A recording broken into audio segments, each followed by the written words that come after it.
Kita bersyukur kepada Yang Maha Kuasa atas segala nikmat yang diberikan kepada kita. Yang Maha Kuasa telah memberi sangat banyak kepada bangsa kita.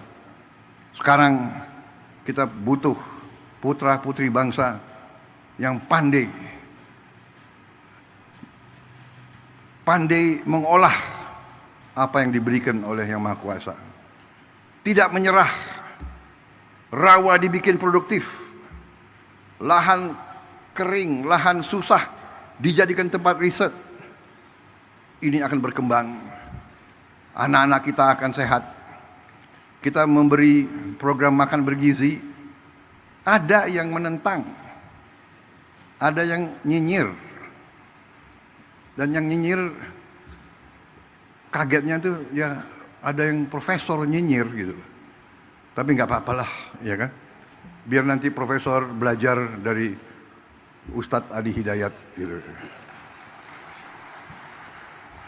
Jangan-jangan dia profesornya di ruangan. Nggak tahu belajarnya apa, tapi di ruangan. Kita mau yakinkan tidak ada anak Indonesia yang lapar.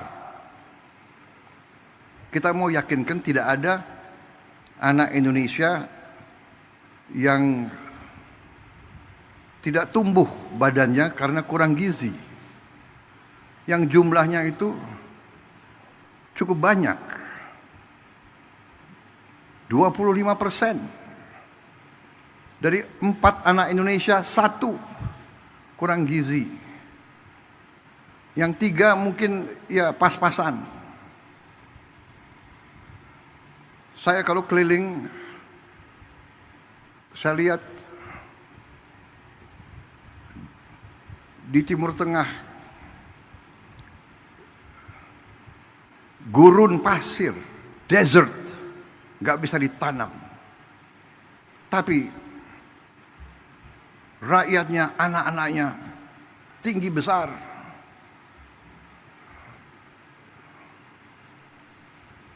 Pemimpin-pemimpinnya mikirkan. Lahan yang sulit mereka jaga, sumber air yang sulit mereka jaga.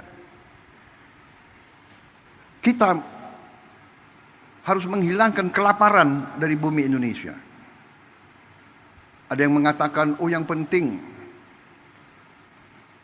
ibu hamil yang dikasih makan. Ini pakar-pakar ini tidak belajar, tidak baca. Program MBG itu mulai dari ibu hamil. Mungkin satu-satunya negara di dunia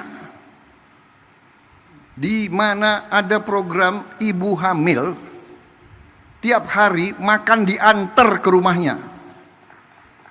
Coba kasih lihat di mana ada negara sekarang. Saudara-saudara sekalian, saya dapat surat dari pimpinan negara lain.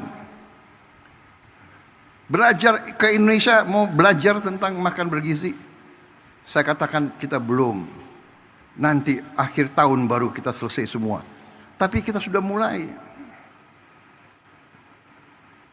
Ibu yang sedang hamil makan diantar ke rumahnya. Kita pakai semua potensi yang sekolah kita ikut sertakan. Kecuali mereka yang sudah mapan, yang tidak mau, ya nggak apa-apa. Kita tidak paksakan. Jadi saudara-saudara, artinya apa? Artinya yang sekarang tiap desa sudah berjalan berapa tahun program dana desa 1 miliar rupiah per desa per tahun. Dulu yang perjuangkan kita-kita juga. Dari semua partai di parlemen, HKTI, kalau tidak salah sudah berjalan 10 tahun. Di desa kita kembalikan 1 miliar, 1 desa 1 tahun.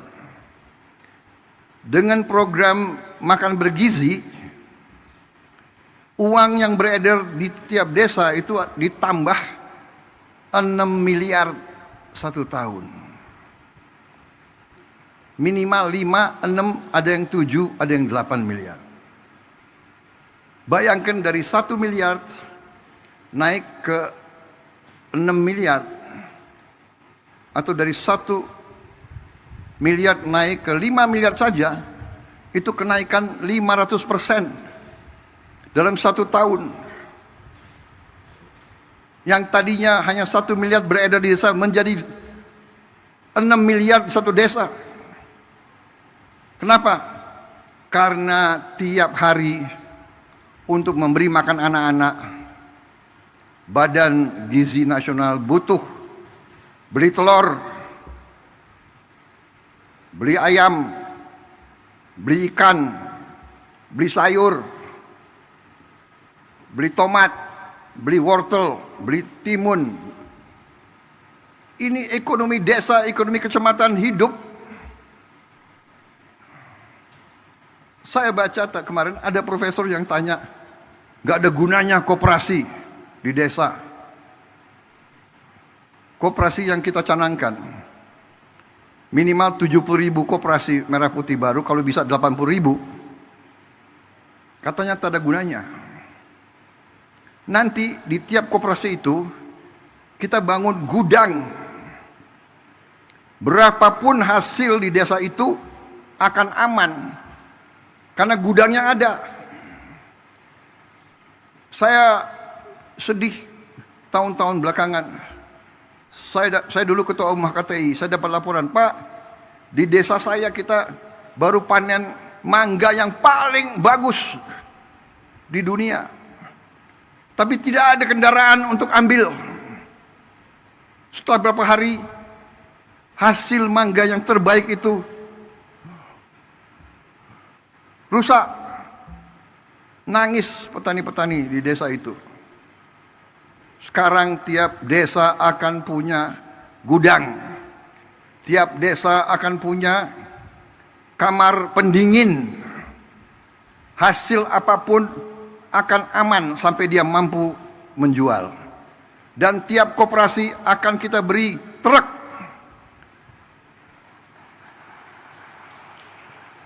Minimal 1 truk, kalau bisa 2 truk.